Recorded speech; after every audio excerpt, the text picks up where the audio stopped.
Fed up of floor robes, driven to distraction and drowning with doom boxes? Tired of living in chaos? Welcome to Decluttering Untangled, how to declutter when you're overwhelmed, ADHD or autistic. I'm going to help you uncover the secrets to decluttering no matter what hurdles you face. You'll discover how to declutter, de-stress and transform your world. I'm Heather Tingle, reformed hoarder, neurodivergent declutter queen and your guide through the maze of mess. Let's get untangled.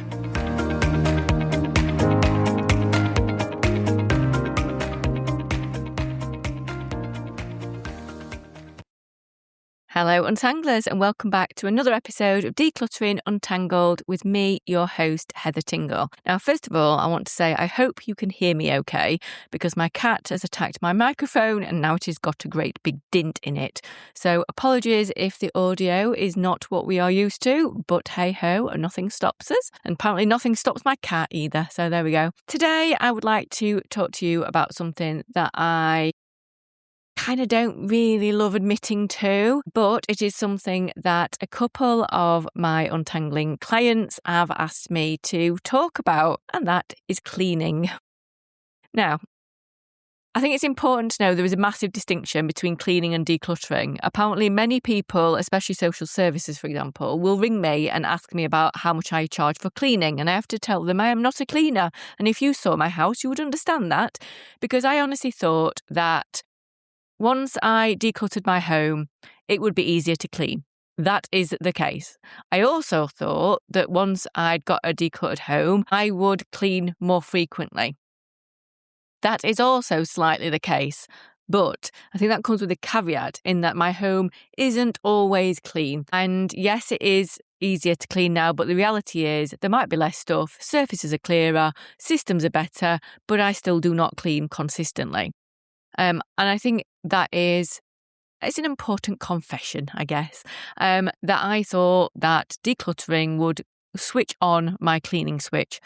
It didn't, but what it did do is make it a hell of a lot easier to do once I needed to do it, and that is really useful. But because of that, it kind of became a negative, because what happens then is I only need, it'll not take me long to do, so I don't have to do it today. And because it's easier, I'm putting it off. So I still don't clean consistently because I'll either hyper-focus and then blitz it, or I will do it when something forces me, when someone's coming over, for example, or I've got an appointment, or I'm just at the point where I can write my name in the dust. There is not a lot of in between. So I do not have all the answers for this one. And it's a very unusual podcast for me to do where I admit that I do not know how to do something, especially something as simple, he would say, as cleaning. But I'm here to reassure you. I'm here to tell you the truth and reality. And I'm also here to give you maybe a few suggestions of things that do work for me, even though they are not perfect, because we don't live in a perfect world, let's face it. But if I can give you a few suggestions, and these are things I think I'm going to carry on exploring once this episode is out there, because I think I want to be able to do it for myself as well as for my clients. So what I see at the moment is something I call pinball cleaning. So you start in the kitchen, you notice a sock, you take the sock upstairs, you see the bathroom sink needs wiping, you do that, you start wiping, you find an empty bottle, you take that to the recycling, notice the bin's full, start doing the bins, and somehow you're in the lounge fluffing cushions and nothing's actually done. Like you've not finished anything. You're back where you started and you've totally forgotten what you were actually doing. You're moving constantly, you're busy, you're expending energy and time, but nothing actually feels complete. It doesn't feel like you've got your stuff together, if that makes sense. And I think that's really important to know, that this isn't laziness, it's just executive function in action. You know, it's just not working how other people's do. And I think it's also important to note that cleaning requires so many different things, because you need to tidy first, generally. And then usually by the time you've tidied, you're too tired to then start cleaning. Obviously, once you've decluttered your home, oh my God, I actually like tidying. I love tidying. I will tidy and it's all good and it feels good and I know where things live and it's easy for me now. Nah. Cleaning requires, after you've tidied, it requires starting, sequencing, staying on task, finishing it, starting another task, transitioning between tasks. Like that is a lot for our brains.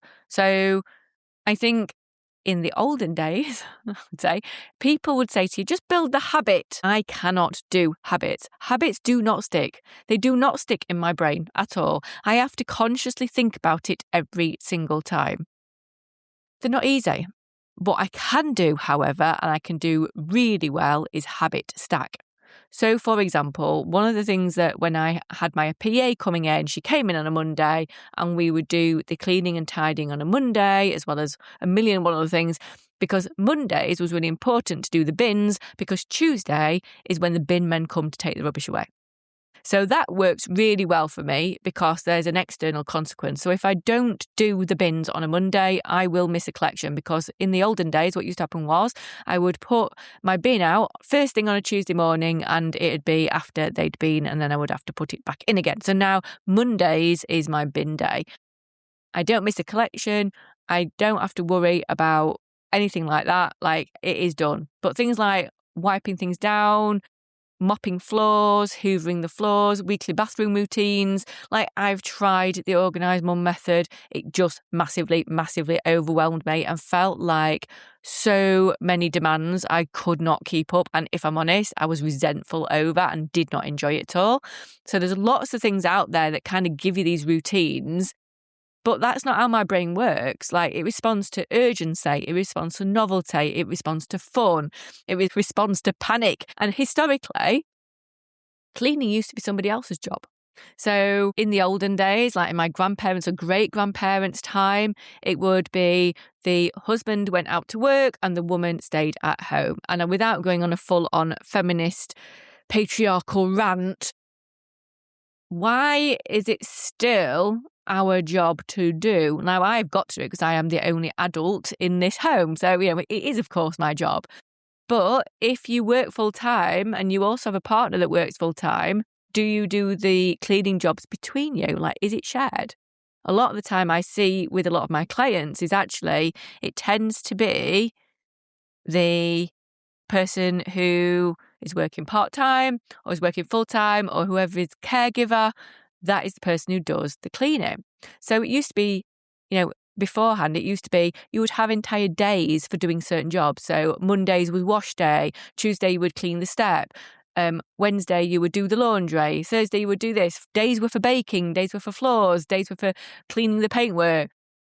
We don't have those days anymore because we're too busy working. We parent, we manage school emails, we answer WhatsApp messages, we do emails, we run business, we try and rest and do looking after our bodies and going to the gym. And, well, some of you do, I don't. We exist now in a world that the roles aren't as defined. We find it very difficult to switch off. And so, of course, it feels harder, and it is not a personal flaw. Decluttering, however, does make life easier. So there is less stuff to move, less to dust, less visual noise. It doesn't suddenly give you a neurotypical brain, however. So if task initiation is hard, it's still going to be hard. So instead of trying to become someone who just cleans every day and does different things, I've been thinking about what actually works and what things work for me and maybe how we can adapt them a little bit better. So what works for me really well, and this is what I do not mind doing at all, is category cleaning. So if I had to go into a room or an entire house and say, clean it, I would feel really overwhelmed. But if you gave me a category to do, I don't feel as overwhelmed. So instead of cleaning the kitchen, I would say, okay, I'm going to empty all the bins and get all the rubbish together. I can do that. That is a lot easier. I can gather all the laundry. Yes, I can do that. I can do the dishes and put them in the dishwasher, or empty the dishwasher, or wash the pots. That is a task I can do. I can go around the house collecting all the pots from the rooms, especially if you've got a teenager, you'll understand where I'm coming from. Or the recycling I can do. That is a separate thing. Dusting shelves. I can move from room to room and dust shelves. Like, I can do that. What I can't do is do one after the other, because first of all, my physical health does not allow it, but also it is too demanding for my executive function. So I would look at tasks as individual tasks and try and get them done over the course of a week or 2 weeks and have them as individual tasks rather than cleaning each room. Hopefully that makes sense. So that would be my first strategy to try, because I know that absolutely works for me. And people always ask me, how often, you see this on the internet all the time, how often do you change your bedding? Because it should be done every other day, or it should be done every week. It's like, no, it should be done when you feel like it needs doing and you've got the energy to do it. So what is right for you is not going to be right for other people. Do not use other people's standards to work against. Like, create your own standards. So if you currently mop the kitchen floor once a month and you want it to be more, then try once every 2 weeks. Don't try and do every single day straight away, because you're not going to hit it. So have a look at each individual task and work out how you can habit stack it, or how you can work with your brain to make it actually manageable. If, however, you are a pinballer, don't fight it. Work with it. Can you set pinballing time in? So a 20-minute timer, you're allowed to bounce between rooms, you're allowed to move around, you can do what you can do. Give yourself some rules, maybe, like no opening of drawers or reorganising cupboards or getting sidetracked, like no side quests, to reduce the visual noise, then to maybe pinball in between, just cleaning what you notice. So a lot of the time go in the rooms and we look down and we don't look up. So we don't look at light fittings, we don't look up at the cobwebs. Now, I love looking up and seeing a cobweb because it gives me an immense satisfaction to then sort the cobwebs out. And I know I'm a plant-based person, I shouldn't be letting go of like homes of spiders, but I'm sorry, spiders, you can go somewhere else. So give yourself like a dopamine hit to see progress, little pockets of progress everywhere, and work with that. That is okay. And one of the big ones that has definitely worked for me is lowering the friction. So if something never gets done, ask where the friction is. Like, what is the struggle? So is it that the cleaning sink is hard because the cleaning materials are all downstairs? Okay, so can you create a space in the kitchen, in the bathroom for cleaning materials? If there's not a cloth upstairs, can you bring a cloth upstairs? For me, at one point, I did have 2 vacuum cleaners. I had one downstairs and one upstairs because it was so heavy I could not bring it up the stairs. Now it's a little bit easier because I've got a cordless one. So if your Hoover feels like you're wrestling a bear and you're doing weightlifting, can you get a different one? Or consider, and I know we're very privileged if you can afford it, get a robot Hoover. Now, I know some of you will think that sounds really indulgent, and if I'm honest, I'm battling with that right now. I am in the process of thinking about it. But if hoovering is a thing that tips you into overwhelm, if crumbs on the floor are like a sensory nemesis, if dragging a heavy Hoover around is, difficult and too hard to make you start, then why force it? So having something that makes life easier. So, I've talked about the fact I've got a tumble dryer and I've got a dishwasher, and I could not live without either of those things because they make it doable. A Hoover, I should say a vacuum cleaner. It's not a Hoover, is it? It's a vacuum cleaner. It's not laziness. It's removal of friction. It's outsourcing the boring bit to a machine. And that's okay. For a lot of neurodivergent clients, it's the difference between I cannot cope, the floor's filthy, everything's horrendous, everything's too much. Well, the floor's sorted, so I can do the rest. That's okay. And I think there's probably something quite deeply satisfying and also terrifying if you're an animal owner about watching it trundled round like a determined little tortoise. I am quite interested to see how pets get on with it. No doubt my cat will attack it, but there you go. But the key thing is robot hoovers only work in homes where there's floor space and you can tidy. So it may give you the impetus to at least do the floor on a consistent basis, because you can't set the Hoover off until the floor is clear. And that's another argument for decluttering first, because then tidying becomes easier. So consider removing the friction. Another strategy that I found that I am definitely going to try with this one is keeping on task is hard. And I think I'm going to do a whole new podcast on this one because I'm aware about timing. But one of the things that I have seen, I'm quite intrigued by, is someone who got like a scrunchy kind of bracelet, put it on their arm, and then clipped all the individual tasks on the bracelet, and then removed a task off the bracelet once it had been done. And it was like a physical reminder of all the things that they had to do. And if they got sidetracked, that bracelet kind of brought them back to all the tasks that they needed to still do. So I think that was quite a good, clever one to try. So another strategy to try is like reset triggers instead of habits. So not I clean every day, but think of it as little habit stacks, I suppose, again. So while the kettle boils, give the kitchen surface a wipe over. Before the takeaway arrives, give yourself a 5-minute lounge reset, for example, while you're waiting for it to come. While you're brushing your teeth, can you wipe the sink at the same time? Or while you're in the shower, brushing your teeth maybe, can you just give the bath a spray with like mold cleaner, for example? Like, are there things that you can do that will habit stack automatically while you're bored? And that way, if you're already doing it, you'll keep on doing it, because the things that you have to do, like you have to have a shower, for example, then can you be doing something while you're doing that? So I've noticed that I can clean the grout while I'm rinsing my hair. It sounds really silly, but it really helps me get stuff done. And then the final thing that I want to talk to you about is allowing yourself, if you have the option of this, and again, I realise the privilege, is paying for a cleaner. And I say this to clients all the time, if this is something you can afford, it's not a failure, because actually, for many people, the cleaner isn't actually about the cleaning. It's about external accountability, knowing that someone's going to come every single week or once a fortnight, and that will give you the deadline that you're going to reset. So you're going to tidy before they get there. You're going to clean certain bits that are too disgusting for the cleaner to do before they come. And that forces a tidy, and it forces maybe a bit of a clean. So the number of homes that stay manageable purely because the cleaner is coming on Thursday is huge, and that's scaffolding, and you're allowed to have that if you can afford it. But the last thing I want to say is that it's really important to talk about standards, and we put such high expectations on ourselves, more so than anybody else. And I think a lot of people raised that spotless is the only acceptable level of cleanliness allowed. Now, unless you've got bacteria growing in every little surface, please don't beat yourself up about having a bit of dust, having a bit of cobwebs, having a bit of fluff on the floor. It's hard. And if we can't deep clean, sometimes we don't start. So if you can't do it perfectly, we don't do it at all. Maybe try giving yourself different levels. So maintenance clean, just to keep on top of it. It doesn't have to be great. You may be not going around the edges, but it's good enough.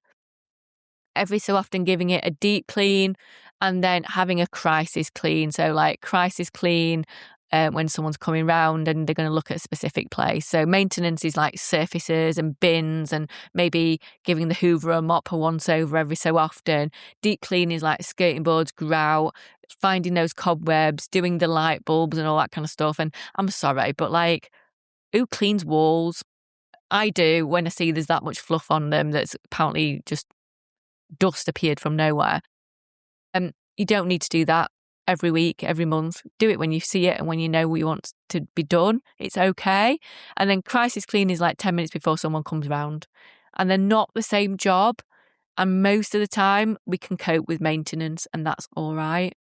So it's, again, just really to reiterate, with all my systems, I still hyper-focus on it sometimes and do not have the perfect home. I will suddenly clean, my entire bedroom at 10 o'clock at night, or I won't do it until I can see something that physically needs doing, and then I'm annoyed because I've not done it beforehand.